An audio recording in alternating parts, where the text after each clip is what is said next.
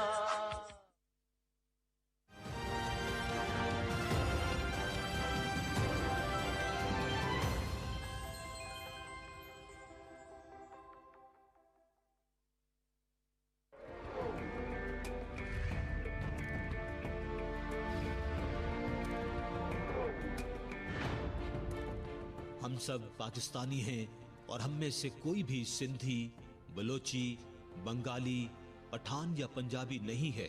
ہمیں صرف اور صرف اپنے پاکستانی ہونے پر فخر ہونا چاہیے.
تیری خودی میں اگر انقلاب ہو پیدا، عجب نہیں ہے کہ یہ چار سو بدل جائے.